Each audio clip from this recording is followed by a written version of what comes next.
মসনবী শরীফে মাওলানা রুমি রহমতুল্লাহর পিপাসার্ত ব্যক্তি ও জলধ্বনি গল্পটি পরম সত্তার প্রতি মানুষের আত্মার তীব্র আকুলতা এবং সেই আকুলতার পুরস্কার নিয়ে এক অপূর্ব আধ্যাত্মিক রূপক গল্প। এক পিপাসার্ত ব্যক্তি একটি উঁচুতে অবস্থিত বাগানের প্রাচীর উপর বসেছিল।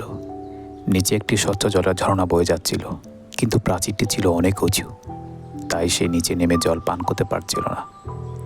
পিপাসার্ত লোকটি তখন প্রাচীর থেকে একটি একটি করে ইট খসিয়ে নিচের জলে ফেলতে লাগলো।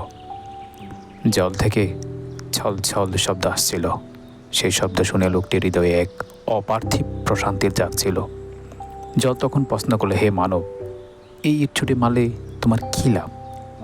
এতে তো জল গোলা হচ্ছে এবং তোমার প্রাচীরও হয়ে যাচ্ছে। পিপাসার্ত ব্যক্তি উত্তর দিল, এর দুটি লাভ আছে। প্রথমত, জলের এই মধুর শব্দ আমার কানে বাজছে, যা আমার প্রাণের তৃষ্ণা মিটিয়ে দিচ্ছে। দ্বিতীয়ত, আমি যতবারই একটি ইট ফেলছি, প্রাচীর তত নিচে হচ্ছে। প্রাচীর যত নিচে হবে, আমি তত দ্রুত জলের কাছে পৌঁছাতে পারব। আধ্যাত্মিক ব্যাখ্যা। প্রাচীরটি হলো দেহ নফসের মধ্যে বাধা। এখানে প্রাচীর হলো মানুষের এই নশ্বর দেহ এবং দুনিয়াবী ব্যস্ততা। এই উঁচু প্রাচীরই আমাদের আত্মাকে আল্লাহর সান্নিধ্যে থেকে দূরে সরিয়ে রাখছে। আমাদের অহংকার এবং শরীরের চাহিদাগুলোই হলো প্রাচীরের এক একটি ইট খসানো, কৃচ্ছা সাধন ও ইবাদত। প্রাচীর থেকে ইট খসানো মানে হলো নিজের নফসের আকাঙ্ক্ষাকে বিসর্জন দেওয়া। মানুষ যখন নামাজ, জিকির এবং ইবাদতের মাধ্যমে নিজের অহংকারগুলোকে ইট ভেঙে ফেলে, তখন সে আল্লাহর কাছাকাছি হতে থাকে। ইট খসানোর যন্ত্রণা দেখা হলো এটি মিলনের একমাত্র পথ। জলের শব্দ, জিকিরের আনন্দ। জলের সেই শব্দ হালাল ও জিকির বা আধ্যাত্মিক প্রেমের সুর। একজন সাধক যখন সাধনা করেন, তখন আল্লাহর ধ্যানে তিনি সেই আনন্দ পান। সেটাই তাকে পরবর্তী ইটটি খসাতে, কঠোর সাধনা করতে উৎসাহ দেয়।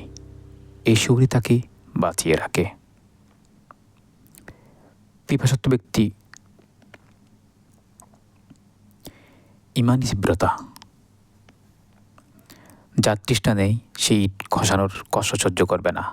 আধ্যাত্মিক পথে যার যত বেশি ব্যাকুলতা বা ব্যথা আছে, সে তত দ্রুত আর আমৃত্যুর প্রাচীর ভেঙে আল্লাহ নূরের সাগরে ঝাঁপ দিতে পারবে। মূল শিক্ষা, আমাদের এই জীবনে প্রতিটি দিন আসলে আমাদের এবং আল্লাহর মাঝখানে থাকা প্রাচীর থেকে এক একটি করে ইট খসানোর সুযোগ। আমরা যদি জিকিরের জলের শব্দ অনুভব করতে পারি, তবে এই দুনিয়া ত্যাগ করা বা নফসকে দমন করা আমাদের কাছে কষ্টের মনে হবে না। মাওলানা রুমির ভাষায়, যতক্ষণ তুমি প্রাচীর উপরে আছো, ততক্ষণ তুমি জল পান করতে পারবে না। প্রাচীরকে নিচু করো, তবেই তুমি তৃষ্ণা মেটাতে পারবে।